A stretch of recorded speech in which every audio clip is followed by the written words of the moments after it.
अब गरीबदास साहिब जी को परमात्मा लेकर गए, फिर बताया उन्होंने, आंखों देखा, क्या बताया है, मन तू बस रे सुख के सागर, जहाँ शब्द सिंदूर नागर, और कोट जन्म तन भर मत हो गए, कुछ ना हाथ लगा रे, कुकर सुकर खरबा बोरे, कौआ हंस बुगारे। कोटि जन्म तू राजा की, ना मिटी न मन की आशा, और भिक्षुकों के दर दर घूमा, मिला ना निर्गुण रासा। ये ज्ञान ना मिलने से तू इतना दुख पाया। इंद्र कुबेर ईश की पदवी ब्रह्मावरण धर्मराया, और विष्णुनाथ के पुर को जाकर तो फिर वापस आया। यानी ब्रह्मा विष्णु महेश की पदवी भी पाकर फिर तो ऐसे जन्म मृत्यु के अंदर धक्के खा रहा है। असंग जन्म तन मरत्या हो गए, जीवित क्यों ना मरे रे, और द्वादश दर मद महल मठ बोरे, बहुर ना दे धरे रे। वो 12वें द्वार को पार करके वो परमात्मा पावेगा। ये 11वां द्वार छाती कुटा करता, यो बधु परमांस का पता नहीं। और 11वां द्वार था, विलास दास भी बतावा था, और उन को किसी को नहीं मालूम, मूर्ख बना रहा जनता को। तो अपने आत्माओं, ये little knowledge is the dangerous thing, ये नीम हकीम खतरा इस जान। अब बुद्धिमान हो सभी, समझो इनको, इनकी सतीथि से परिचित हो, उनको छोड़ो और यहाँ हो। अब क्या बताया है कि असंग जन्म तन मरत्या हो गए, जीवित क्यों ना मरे रे। जीवित मरना है यहाँ की इच्छाओं से, जो अननेसेसरी वस्तुओं से अपना मन रोके, और दूसरा जीवित मरना है जैसे आप सत्संग में आलस कर जाते हो आने में, और ये सोचकर कहीं नुकसान ना हो जावे। जैसे एक व्यक्ति नाइट सर्विस में रात्रि के समय बस से गया और सुबह वापस आना था, इतना कंपलसरी काम था उसका, और उसी दुर्घटनाग्रस्त हो गया उस नाइट सर्विस वाली बस से, मृत्यु होगी उसकी। अब वो कंपलसरी काम धरा धरा रह गया और खाली गया।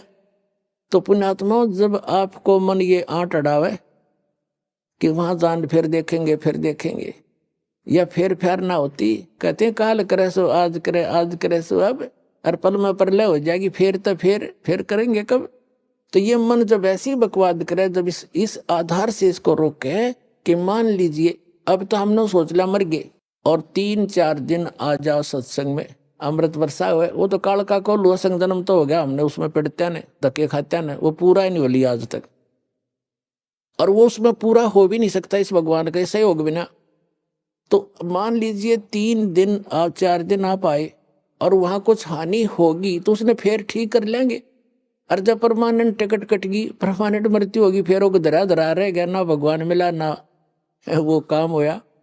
तो इस प्रकार इस मन शैतान को अपने परमात्मा के फार्मूला तो रोके, और भगवान के चरणा में दुखी सुखी चाहे किसी प्रकार भी पहुंचे, आपका बड़ा पुण्य होता ही आने पे। संत मिलन को चालिए तज माया अभिमान, और जो कदम आगे रखे ओ हे यज्ञ समान। और यहाँ आते हैं तो 2 रुपये दान भी करने की सोचते हो, ये दान जो यहाँ किया गया ये आपका है, और वहाँ कोठीर बंगले बना के दरगे, वो काल का है, आपका नहीं है। और यहाँ सदा व्रत चले, दिन रात किसी टाइम आओ, परमात्मा के बच्चों के लिए भगवान ने सारा भंडारा खोल रखा है। तो यहाँ जो दान करते हो, यहाँ आने का सत्संग सुनते हो और आकर बैठते, ये बड़े पुण्यों से आप परिपूर्ण हो रहे हो। तो कहते असंग जन्म तन मरत्या हो गए, जीवित क्यों नाम रह रे, 12 दर मद महल मठ बोरे, बहुर न दे धर रे। उस 12वें द्वार को पार करके परमात्मा का वो लोक है। प्रथम 11वां द्वार है जो 21 ब्रह्मांड से पार करके हम इस अक्षर पुरुष के लोक में प्रवेश करेंगे, और 12वां द्वार है जो 7 संग ब्रह्मांड करके सतलोक के अंदर जब हम उस द्वार से पार करेंगे तो वो द्वार इस भक्ति से खुलते चले जाएंगे ऑटोमेटिकली आपके, और 12वां द्वार पार करके आप सतलोक में प्राप्त करोगे, जहां फिर लौट कर फिर कभी नहीं आओगे।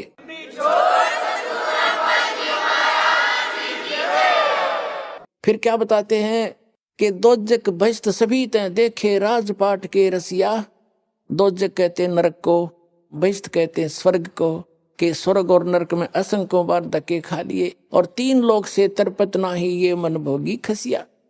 इस मन की कति तृप्ति नहीं हो सकती, चाहे 3 लोक का राजा बना दे इसने। जैसे कोई सरपंच बन जाता है, वो ये सोचता है कि चेयरमैन बनूं अगली बार।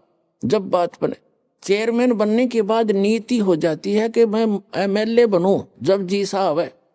एमएलए बनने के बाद फिर ने सोचा मंत्री पद मिले तो बात बढ़ाना, तो कोई आनंद नहीं आया भाई। और मंत्री जो बन जाता वो ने सोचा भाई मुख्यमंत्री बना जब आनंद आवे। ये तो अपराधी नहीं रहे हम। अब मुख्यमंत्री की क्या टेंडेंसी होती है कि मैं प्रधानमंत्री बनूं, जो बात बना अटकलबाजी जोड़ने में लगा रहेगा, और फिर यह टिकट कट जाएगी, मृत्यु हो जाएगी, फिर गधा बन के हंडेगा संतरी बना कुमार के पास, और कुत्ता बनकर संतरी बने। तो पुण्यात्मा परमात्मा ये बताना चाहते हैं, बच्चों तुम कहाँ के ढोंड लग रहे हो, डले ढो रहे हो। मनुष्य जीवन से जो कार्य करना था वो तो तुमने, तुम्हारे को बताने भी नहीं दिया। काल ने भगवान आकर चले गए, 120 वर्ष रह के अपने बच्चों को ज्ञान देना चाहते थे, इन काल के दूतों ने बाधा बनकर खड़े हो गए और कबीर साहब को नामो निशान मिटा दिया। धाड़क था, जुलाहा था, ये था वो था। अरे भगवान, लाल से कितने भी हो, लाल तो लाल ही रहेगा। चाहे किसी कहीं पर भी आप जैसे छोटी जाति समझते हो, और लाल कहीं पर भी हो, कुरडी में पड़ा लाल तो भी लाल की कीमत लाल ही है, उसको कोई मासा नहीं घटा सकता। तो समर्थ है वो, आज भी समर्थ है, उस दिन भी समर्थ है, उस दिन हम पहचान नहीं सके। अब क्या बताते हैं, दोजिक भिस्त सभी ते देखे राजपाट के रसिया, और 3 लोग से तरपत नाही यो मन भोगी खसिया। फिर कहते सतगुरु मिले तो इच्छा मेटे, पद मिल पदे समाना, और चल हंसा उस लोक पठाऊं जो आज अमर स्थाना। अब सतगुरु मिले तो इच्छा मेटे, ये सारा ज्ञान समझा के यहाँ से समेट देंगे आपकी इच्छाओं को। और पद मिल पदे समाना, गीता अध्याय नंबर 15 के श्लोक नंबर 4 में कहा कि तत्व ज्ञान की प्राप्ति के उपरांत उस तत्व ज्ञान के आधार से परमेश्वर के उस परम पद की खोज करनी चाहिए, जहां जाने के बाद साधक लौटकर फिर कभी संसार में नहीं आता। अभी 8वें अध्याय के गीता के 21वें श्लोक में भी आपने पढ़ लिया कि वो परम धाम है, वहां जाने के बाद सनातन परम धाम है, वहां जाने के बाद साधक फिर लौटकर कभी वापस नहीं आता। वो परम अक्षर ब्रह्म का स्थान है। तो वो स्थान वहां जाने के बाद फिर कभी लौटकर नहीं आते, उस पद को प्राप्त होते हैं। अब ये कोड वर्ड है, ये सूक्ष्म वेद है, उस अन्य वेद से भी गहन ज्ञान है, ये गूढ़ रहस्य है। इसमें लिख बोला है कि सतगुरु मिले तो इच्छा मिटे, और पद मिल पदे समाना है। यहाँ 2 शब्द हैं पद। एक पद का अर्थ है मेथड ऑफ वर्शिप, पद्धति, भगवान, पद माने पद्धति, भगवान की यथार्थ पद्धति प्राप्त कराओगा सतगुरु, और उस पद्धति से वो पद मिलेगा। कौन सा? जहां जाने के बाद फिर लौटकर कभी संसार में नहीं आते। सतगुरु मिले तो इच्छा मेटे, पद मिल पदे समाना, और चल हंसा उस लोक पठाऊं जो आदि अमर स्थान। आदि अमर स्थान, शाश्वत स्थान। गीता जी अध्याय नंबर 18 के श्लोक नंबर 62 में कहा कि अर्जुन, तू सर्वभाव से उस परमेश्वर की शरण में जा, उसकी कृपा से तू परम शांति को और सनातन परम धाम को प्राप्त होगा। अपनी साधना को बताता है 8वें अध्याय के 5 और 7 में गीता ज्ञानदाता कि मेरी भक्ति करेगा तो युद्ध भी करना पड़ेगा और भक्ति भी कर। यहाँ शांति नाम की चीज नहीं है, और जन्म मृत्यु तेरी भी रहेगी और मेरी भी रहेगी। जहाँ युद्ध भी करना और जन्म मृत्यु होना, वो शांति हो सकती है। और ओम नाम है इस ब्रह्म का, ओम नाम के साथ न हो गए ओम शांति। ओमकार शांति का तो एक्सीडेंट है, ओम से शांति हो ही नहीं सकती। सारे उल्टे काम। तो यहाँ बताते हैं कि चल हंसा उस लोक पठाऊं जो आदि अमर स्थाना, और 4 मुक्ति जहाँ चंपी करती। यहाँ की 4 मुक्ति हैं जिनको तुम प्राप्ति के लिए संखों पता नहीं हजारों वर्षों तक बैठे रहे, और फिर भी वो तुम्हारी 4 मुक्ति का सुख भी समाप्त होता है हमारे स्वर्ग लोक में, ब्रह्म लोक में। और कहते हैं हम आपको ले जाएंगे साधना से, जहां आप जाओगे वहां 4 मुक्ति जहाँ चंपी करती, सदा के लिए वो सुख आपके चरणों में रहेगा। 4 मुक्ति जहाँ चंपी करती, माया होरी दासी, और दास गरीब अभय पद पर से वो मिले कबीर राम अविनाशी।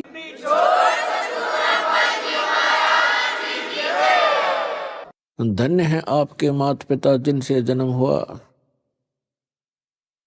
लख बर सूरा जूझ ही लख बर सावत दे, लख बर यति जहान में तब सतगुरु शरणा ले। तो पुण्यात्माओं, आप ऐसे पुण्य कर्मी प्राणी हो, युगों युगों से आप बहुत ही परमात्मा के निकट रहे हो, लेकिन हम पार नहीं हो पाए क्योंकि हम भगवान को पहचान नहीं पाए, तत्व ज्ञान हम समझ नहीं सके। यहाँ का सबसे बड़ा जाल काल का ये है कि जिस भी जीव को, मानव शरीरधारी प्राणी को जरा सा भी कोई यहाँ की ये नकली सुविधा उपलब्ध है, उसको परमात्मा की कति आवश्यकता महसूस नहीं होती। और जो महादुखी हैं वो परमात्मा के लिए भटकते हैं तो काल न ये नकली संत, नकली दूत, ये ठग कदम कदम पर बैठा रखे हैं। वो उनके फंस के अपना जीवन नाश कर जाता है।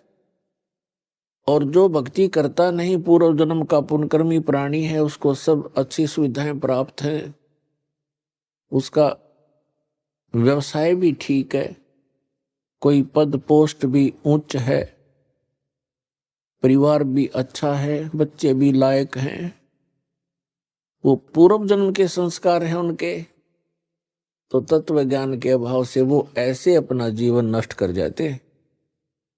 इस संपूर्ण अज्ञान को हटाने के लिए, इसका नाश करने के लिए परमात्मा स्वयं ही आते हैं।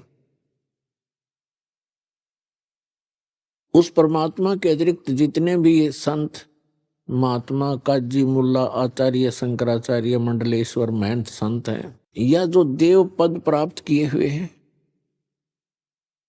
ये सभी जीव संज्ञा के अंदर हैं।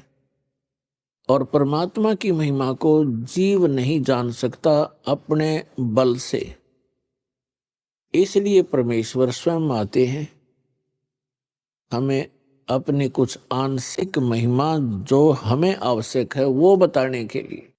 तो पुण्यात्माओं, आज का जो समागम संपन्न होने जा रहा है, ये 3 दिन से चला था।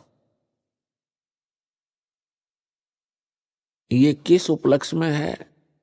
प्रथम दिन भी आपको जानकारी दी गई थी, लेकिन प्रतिदिन श्रद्धालु बदलते रहते हैं, आते रहते हैं, सुनते रहते हैं। आज वो शुभ दिन है, परमात्मा ने वो दया बख्शी थी, सतगुरु आए दया करी, ऐसे दीन दयाल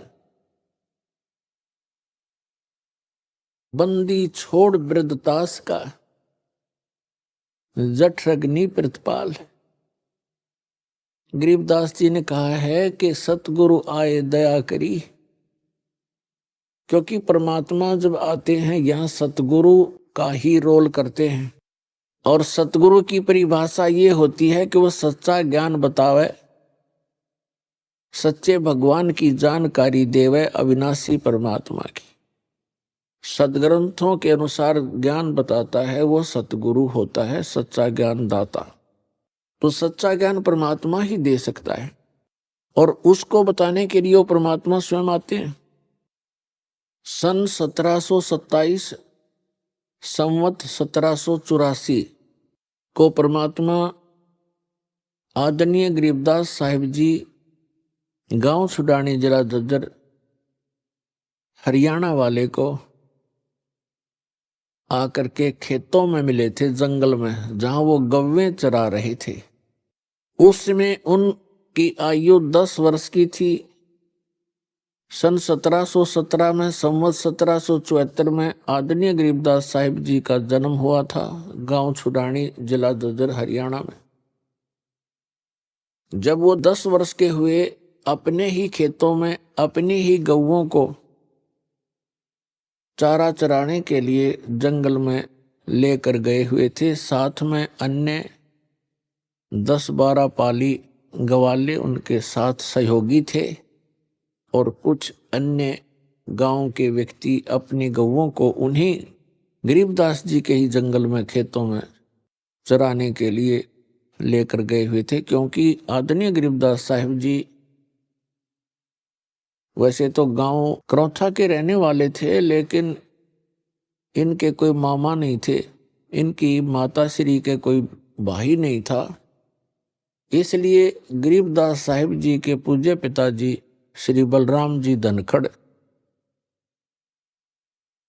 अपनी ससुराल छुडानी में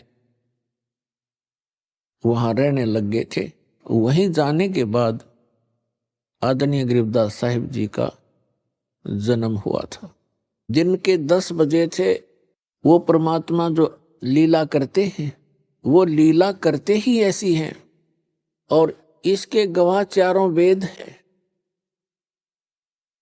ऋग्वेद मंडल नंबर 9 और सूक्त नंबर 86 के मंत्र नंबर 26 और 27 में, ऋग्वेद मंडल नंबर 9 सूक्त 82 के मंत्र 1, 2, 3 में, ऋग्वेद मंडल नंबर 9 सूक्त 54 मंत्र 3 में, ऋग्वेद मंडल नंबर 9 सूक्त 20 मंत्र 1 में, ऋग्वेद मंडल नंबर 9 सूक्त 94 के मंत्र 1 में, ऋग्वेद मंडल नंबर 9 सूक्त 95 के मंत्र नंबर 2 में, ऋग्वेद मंडल नंबर 9 सूक्त 1 मंत्र 9 में, ऋग्वेद मंडल नंबर 9 सूक्त 96 के 96 के 16 से लेकर 20 मंत्र में, और ऋग्वेद मंडल नंबर 9 सूक्त 29 के मंत्र नंबर 25 में यही प्रमाण दिया हुआ है कि वो परमात्मा ऊपर के लोक में रहता है, सतलोक में रहता है, अविनाशी स्थान के तीसरे पृष्ठ पर विराजमान है, वहां बैठा है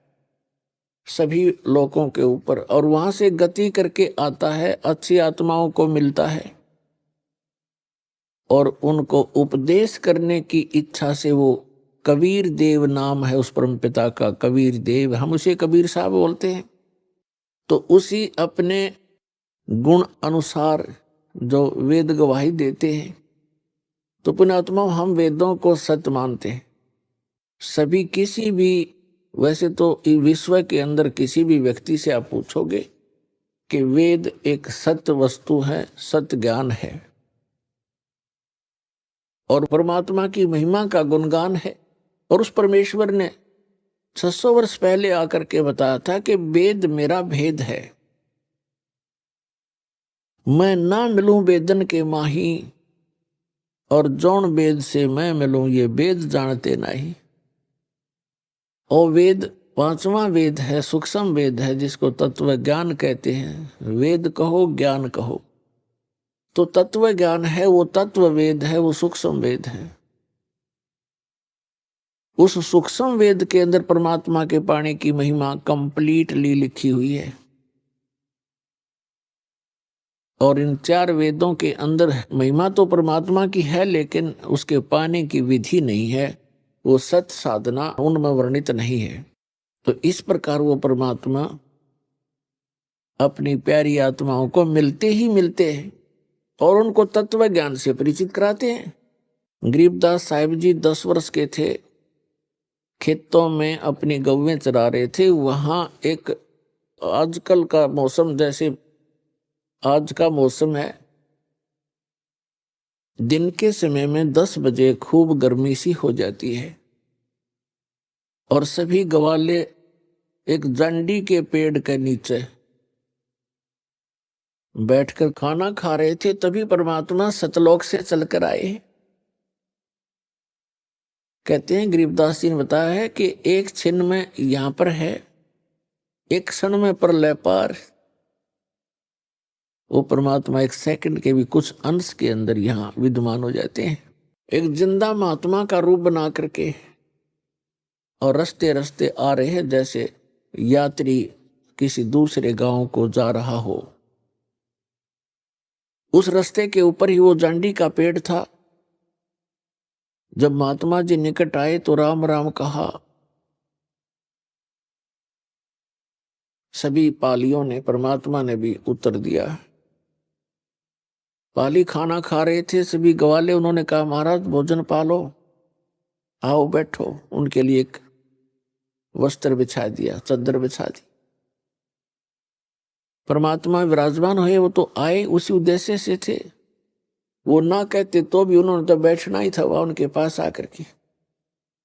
वो तो अपने कहते हैं गोता मारू स्वर्ग में जा बैठूं पाताल, गरीबदास ढूंढता फिरूं अपने हीरे मोती लाल। गरीबदास जी बता रहे हैं, कबीर साहब ने बताया कि अपनी अच्छी आत्माओं को, जो मेरे लाल हैं, मेरे बहुमूल्य प्राणी हैं, जीव हैं, उनको खोजता फिरता हूं। कभी स्वर्ग में जाता हूं, कहीं पाताल में पहुंच जाता हूं, कभी पृथ्वी के ऊपर उनको तत्व ज्ञान से जगाता हूं। तो उन्होंने कहा, परमात्मा ने कहा भी मैं खाना खा के आया हूं अपने गांव से। बच्चों ने पूछा, जी आपका गांव कौन सा है, क्या नाम है आपके गांव का? परमात्मा ने बताया, मेरे गांव का नाम सतलोक है, सत्यलोक है। कितनी दूरी पर है? तो परमात्मा ने वाणी बोली, 16 शंख पर हमरा तकिया, हम गगन मंडल के जंदा, हुक्म हिसाबी यहाँ चल आए, काटन काल का फंदा। 16 शंख कोस की दूरी पर हमारा तकिया है, हमारा सिंहासन है, और हम गगन मंडल के अंदर भी घूमने वाले जिंदा महात्मा हैं, यहां नहीं। और हम काल के फंद को काटने के लिए यहां पर इस पृथ्वी पर आए हैं। बच्चों ने सोचा कि होगा कोई 16 कोस दूर पर कोई गांव, क्योंकि पहले इतना एक दूसरे से परिचित लोग नहीं थे, गांव को नहीं जानते थे, दूसरे गांव को, दूर देश के गांव को। तो उन्होंने उस वो टॉपिक छोड़ दिया। फिर कहा, महाराज जी भोजन नहीं खाओगे तो दूध तो पीना ही पड़ेगा। परमेश्वर ने कहा, भाई दूध पिलाना चाहते हो तो बच्चों, मैं कंवारी गाय का दूध पीता हूं। जो बड़े बड़े पाली थे उन्होंने कहा कि बाबा जी तेरी नीत ठीक कोनी, मजाक कर रहे हो आप हमारे साथ, कंवारी गाय कभी दूध देती है? परमात्मा ने कहा, देख लो भाई, दूध पिलाना है तो कंवारी गाय का पिया करूं मैं। तो गरीबदास जी खड़े हुए, उनकी एक प्रिय बछिया थी, 1.5 वर्ष की लगभग, दूध पीना मां का छोड़ रखा था, अभी तक वो गर्भ धारण नहीं किया था। उसको कंवारी बछिया कहते हैं। उसको पकड़ कर लाए, गले में रस्सी बांध रखी थी अपनी बछिया के, अल्लाह के खड़ी कर दी। कहा, भगवान हे महाराज जी, इसके दूध कैसे देगी, इसका बच्चा भी नहीं है। तो परमात्मा ने कहा कि एक पात्र लाओ। तो वो पात्र लाए, अपना जो मटका था छोटा सा 5-4 किलो का छोटा सा, उसको बरोला बोले, मिट्टी का, उसको धो मांज रखा था, साफ कर दिया, और कहा इसके थनों के नीचे रख भाई, अभी दूध देवे गया तुम्हारे सामने। अब गरीबदास जी उस पात्र को, उस मिट्टी के छोटे से मटके को पकड़ कर बैठ गए, जैसे दूध निकालते हैं नीचे रख लेते हैं बाल्टी को।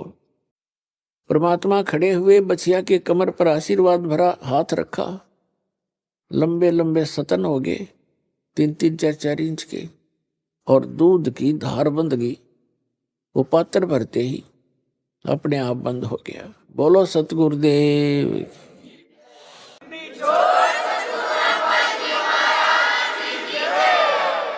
गरीबदास जी ने वो पात्र परमेश्वर को थमा दिया कि ले महात्मा जी, आपकी महिमा अपरंपार है, कुंवारी गाय का दूध निकाल दिया।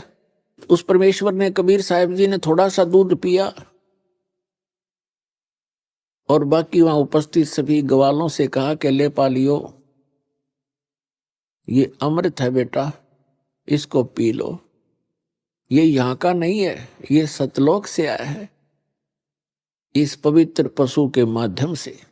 जो अन्य पाली थे, कोई 20 वर्ष का, कोई 30 वर्ष का, कोई 50 वर्ष का, कोई 40 वर्ष के आयु के, वो तो उठ कर चले गए कि हम नहीं पीवा, ये पाप का दूध है, कंवारी गां का दूध निकाल दिया जादू जंत्र करके। और फिर दूसरे, तूने झूठा कर दिया, तेरी जात का पता नहीं, तू कौन जाति का है। उस समय छुआछात भी चरम सीमा पर थी। दुर्भाग्य, कहते हैं सकल पदार्थ है जगमाई, कर्महीन नर पावे नाही। गरीबदास जी ने कहा कि लो महाराज, आपका अमृत, आपका झूठा दूध है भगवान, कब कब मिले हमें, और जितना पीना था वो पी लिया।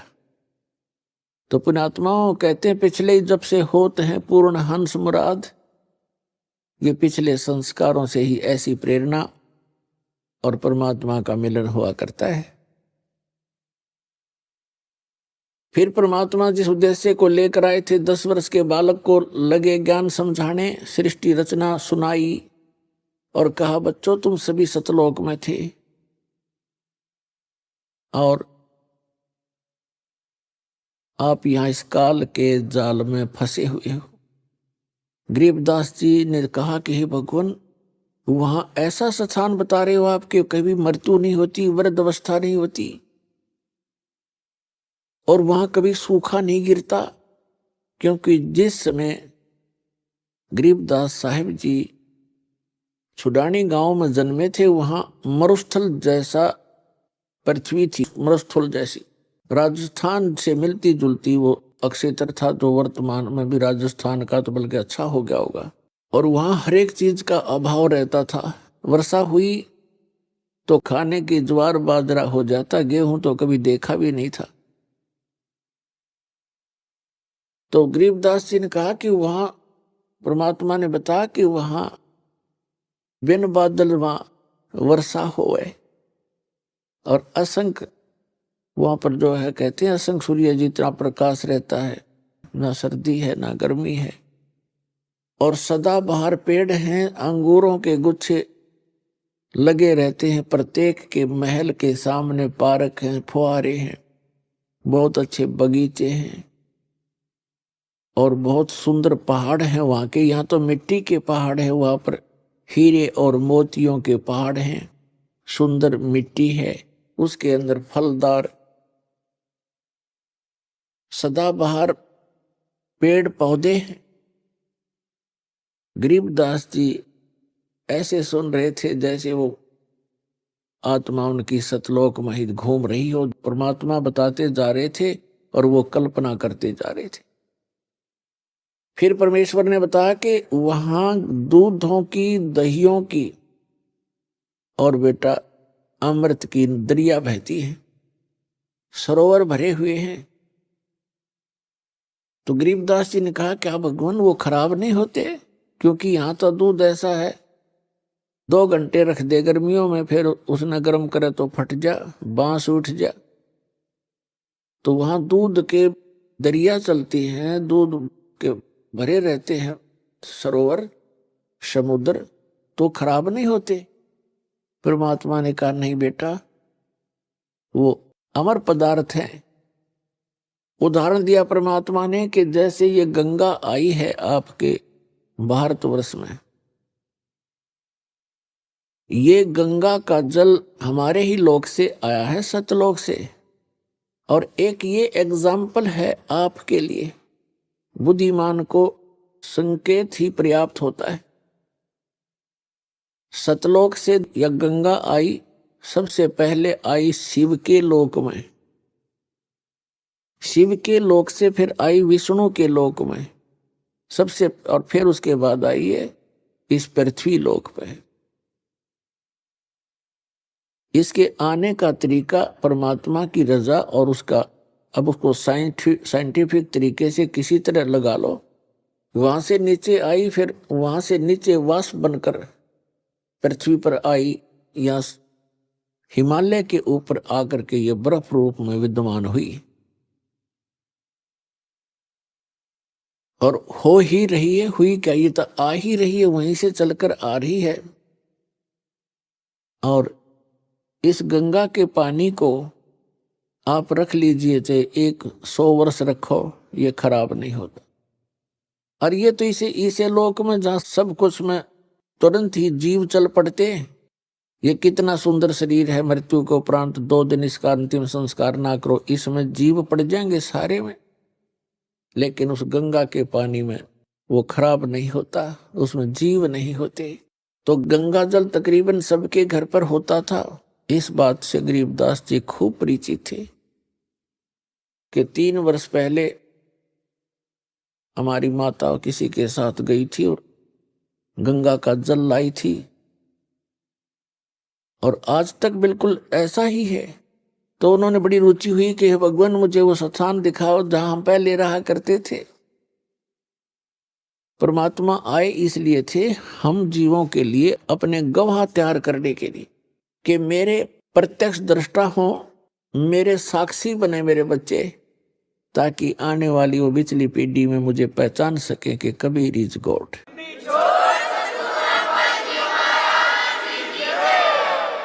तो परमात्मा उनको सतलोक में लेकर गए, अपनी प्यारी आत्मा गरीबदास साहिब जी को।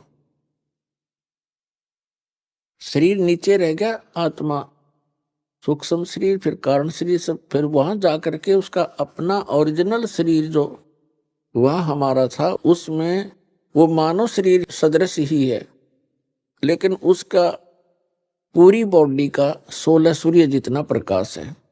और परमात्मा यानी परम अक्षर ब्रह्म का, सत्य पुरुष का, कबीर जी के वहां शरीर का इतनी रोशनी है, इतना प्रकाश है, जैसे करोड़ सूर्य करोड़ चंद्रमा मिला दे एक रोमकूप में। तो परमात्मा भी मनुष्य जैसा ही है, लेकिन सामर्थ्य में अंतर बहुत है, शक्ति में बहुत अंतर है।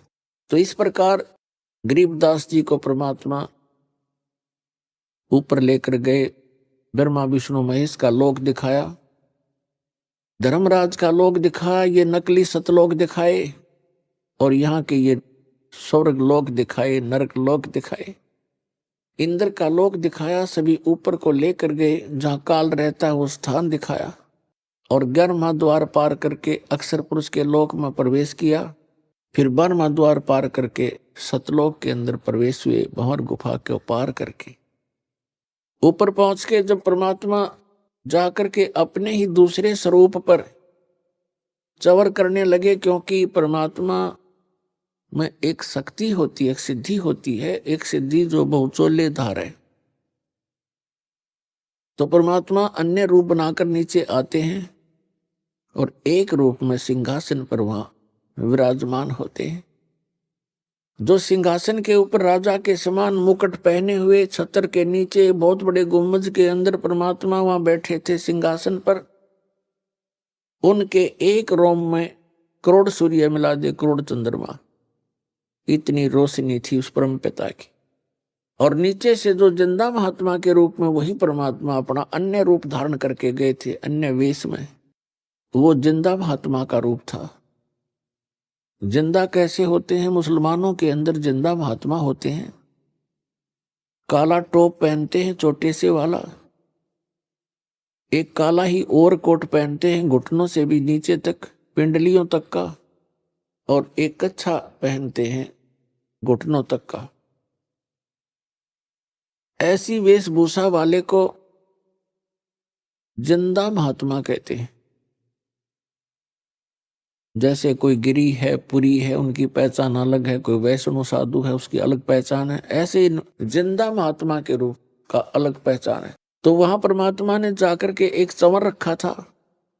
कबीर परमात्मा जो नीचे से गए थे, वो चंवर उठाकर उस सच्चे दरबार से और अपने ही दूसरे रूप जो सिंहासन पर विराजमान थे डबल रोल करने लगे, उनके ऊपर चंवर करने लगे ऐसे। अब गरीबदास जी सोच रहे हैं, देख रहे हैं कि भी भगवान तो ये है जिसके ऊपर बाबा जी चंवर कर रहे हैं, और कितने सुंदर है, कैसा नूर है, ऐसा प्रकाश कभी देखा नहीं, और यहाँ का लोक है भगवान, वहां तो मन चकित हो जाता है। तो गरीबदास जी इतना सोच ही रहे थे कि भगवान तो ये है, और कितना सुंदर लोक यहाँ का, देखते भी मन नहीं भर रहा है, आत्मा तृप्त नहीं हो रही है। कभी उस सुंदर मनोहर लोक को, द्वीप को देख रहे हैं, वहां के नजारा देख रहे हैं, कभी परमात्मा के चेहरे को देख रहे हैं जैसे बालक देखा करते हैं। फिर मन में सोचने लगे कि ये नीचे से जो महात्मा आए हैं, ये इस भगवान के कोई सेवक होंगे, नौकर नाकर हैं, ये सर्वेंट होंगे इसके। इतना सोच ही रहे थे, वो असंख्य ब्रह्मांड के सिंहासन पर विराजमान जो तेजों में रूप था भगवान का, वो खड़ा हुआ और ऐसे प्रार्थना करके कहा, विराजिए भगवान। जिंदा महात्मा के रूप में मालिक उसमें बैठ के असंख्य ब्रह्मांड के सिंहासन पर, और वो तेजों में शरीर जो खड़ा होकर के चंवर लेकर के जिंदा महात्मा जो सिंहासन पर विराजमान थे चंवर करने लगे।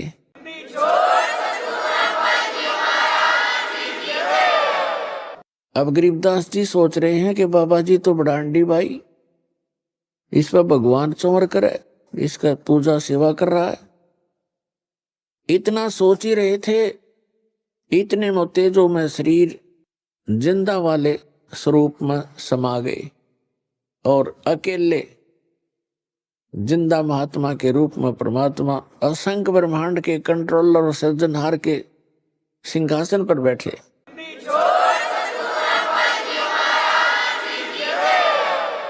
और उनका इतना ही तेजो में शरीर हो गया। तब परमात्मा ने कहा कि गरीबदास बेटा, ये तुम्हारा निज स्थान है, यहाँ वैसी ही सृष्टि है, नर और नारी हैं। ये कितने सुंदर बाग बगीचे भरे पड़े हैं, कितनी सुंदर महक उठ रही है वहां पर, और कितनी प्यारी प्यारी आवाज घंटियां बज रही हैं, यहाँ पर धुन हो रही है। ओए होए। अब गरीबदास जी से कहा कि बेटा, मैं बनारस के अंदर, काशी के अंदर 120 वर्ष जुलाहे के रूप में, धानक रूप में रहा था, और मैंने वहां अपना प्रचार किया। एक धर्मदास नाम के वैसे थे, सेठ थे, उनको मैं मिला, उनको बहुत अच्छी तरह समझाया। और बेटा 120 वर्ष वहां रह करके मैं फिर वापस यहाँ आ गया था। अब तुझे इसलिए लेने गया मैं कि आप भगवान को पहचान कर संसार में जाकर के आंखों देखी महिमा का वर्णन करोगे, ताकि आने वाले समय में परमात्मा के बच्चे, मेरे बच्चे मुझे पहचान सकेंगे। अब परमात्मा ने अपने आशीर्वाद से उनकी दिव्य दृष्टि खोल दी, उनका ज्ञान योग खोल दिया, और उसके अंदर अपना तत्व ज्ञान फीड कर दिया। और गरीबदास जी से कहा कि जा बच्चा, अब तू नीचे जा, जा, तेरे शरीर को अंतिम संस्कार के लिए चिता पर रख दिया है, अब उसको नष्ट कर देंगे वो, आप जाकर उसमें प्रवेश करो और मेरे गवाह बनो। गरीबदास जी ने कहा, भगवान उस गंदे लोक में मुझे मत भेजो, मैं तो यहीं रहूंगा, या अपने भाई बहनों में खेलूंगा, बैठूंगा। परमेश्वर ने कहा कि नहीं बेटा, आप ऐसे नहीं रह सकते यहाँ, क्योंकि जब आप यहाँ से गए आप पुण्यों से परिपूर्ण थे, आपने सारे पुण्य नाश कर लिए वहां पर, उस काल के रेस्टोरेंट में उस झूठे सुख का आनंद ले लेकर आपने अपने सभी भक्ति कर्म नाश कर लिए। और मैं आपको ऐसा चार्जर दूंगा, ऐसी भक्ति दूंगा, सत्य, ये आप स्वयं जाप करना और मेरी महिमा का वर्णन करते समय उसमें लिख देना, अन्य किसी को अभी ये मंत्र डिस्क्लोज ना करना। गरीबदास जी ने उनके वचनों को सिरोधार्य किया। उधर से क्या हुआ, कुछ समय के बाद, 2-3 घंटे के बाद, जो पाली चले गए थे ग्वाले, वहां से उन दोनों को छोड़कर, आत्मा और परमात्मा को, 2-3 घंटे के बाद उनको ध्यान आया कि वो बच्चा कहाँ बैठा है, लड़की का लड़का, वो बाबा जी चला गया कि नहीं। उन्होंने देखा कि वो अकेला बैठा है, बाबा जी दिखाई नहीं दे रहा है। एक उनमें से ग्वाला आया, उसने कहा कि रे गरीबू खड़ा हो भाई, तेरा टाइम, तेरा नंबर आ गया गाय घेरने का। ये वहां नंबर लगाते हैं, अपना शिफ्ट बना लेते हैं पाली कि 2 घंटे आप खड़े होगे, 2 घंटे आप खड़े होगे, 2 घंटे आप पशुओं के सामने, ताकि किसी की फसल को हानि ना कर दे और भाग ना जा पशु इधर उधर। तो उसने कहा कि गरीबदास खड़ा हो भाई, गरीबू गरीबू कहा करते थे, तेरा नंबर आ गया। नहीं बोले क्योंकि वो आत्मा थी नहीं, शरीर को खाली रखा था। निकट जाकर कहा कि ए भगत जी खड़ा हो, पकड़ के हिलाया कि महात्मा बन गया तू, खड़ा हो ले। जब ही उसने ऐसा किया वो गिर गए। अब वो एकदम घबरा गया, सभी पालियों को आवाज लगाई कि दौड़ के आओ, भागो भागो, ये लड़की का लड़का मर गया।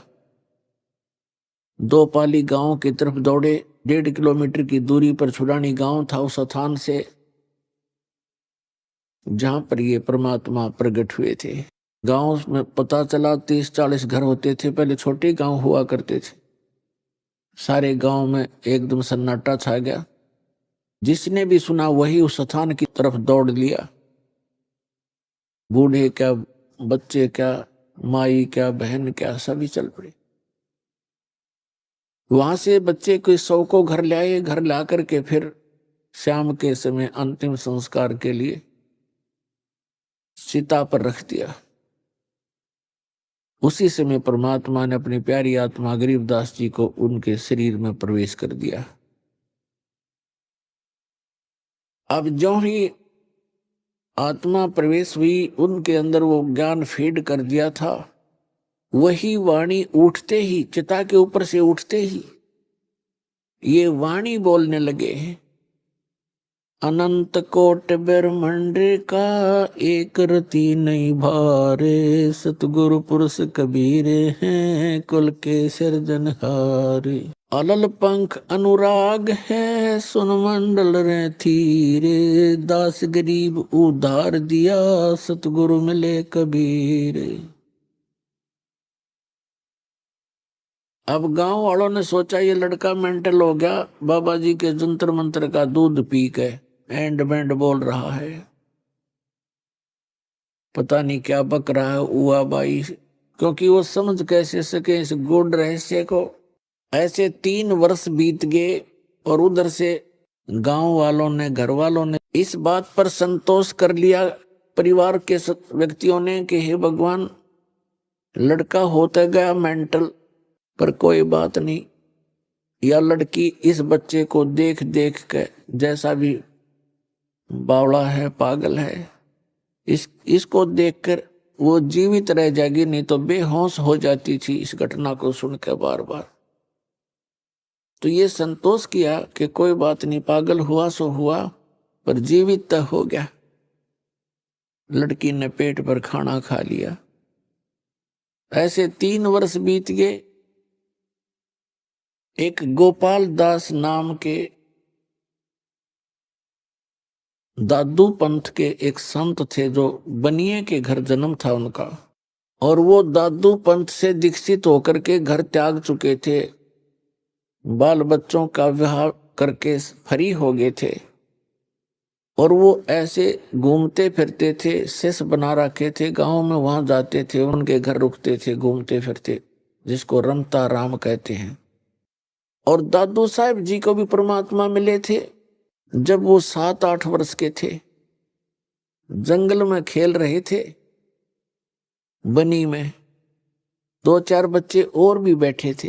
तब परमात्मा आए, उनको ज्ञान सुनाने लगे। छोटे बच्चों को रुचि बहुत होती है, वो कोई कथा कहानी सुन के बड़े प्रसन्न होते हैं। तो 3-4 बच्चे थे वो और 4-5 और थे, एक दादू जी थे। दादू जी की रुचि बहुत थी, क्योंकि वो आए उसी के लिए थे। सारा ज्ञान सुनाया, दादू जी की आंखों में आंसू आने लगे और कहा भगवान ऐसा लोग है वहां पर। और वो दादू जी तो जयपुर के पास राजस्थान के अंदर जन्मे थे, वो वहां तो और बुरा हाल था उस समय। उनकी प्रबल प्रेरणा हुई और कहा कि मुझे वहां ले चलो भगवान। तो परमात्मा ने कहा भी ऐसे नहीं ले जा सकते, पहले आपने मेरा शिष्य बनना पड़ेगा, दीक्षा लेनी पड़ेगी। ऐसे गरीबदास जी को भी प्रथम मंत्र देकर परमात्मा सतलोक लेकर गए थे, और कुंवारी गाय के दूध से उनको वो अमृत पान कराया था, जिसको पान परवाना कहते हैं। पान माने पेयजल, जैसे खान पान। पान परवाना का अर्थ है प्रथम मंत्र इस अमृत बना करके वचनामृत से मिश्री के साथ या अन्य जैसी भी सुविधा उपलब्ध होती है उसके माध्यम से प्रथम मंत्र दिया जाता है। तो वहां परमात्मा ने कहा, एक पान के पौधा था निकट ही, पान का पेड़ था, उससे एक पत्ता तोड़ के लाया, बच्चा के पत्ता तोड़ के लाया। एक करमंडल था उनके पास, अपना जल मालिक के पास। परमात्मा ने कहा कि प्रथम मंत्र लेकर फिर मैं तुझे ले जा सकूंगा। तो और बच्चे तो उठकर चले गए, वो दोनों रह गए, परमात्मा और वो प्यारी आत्मा।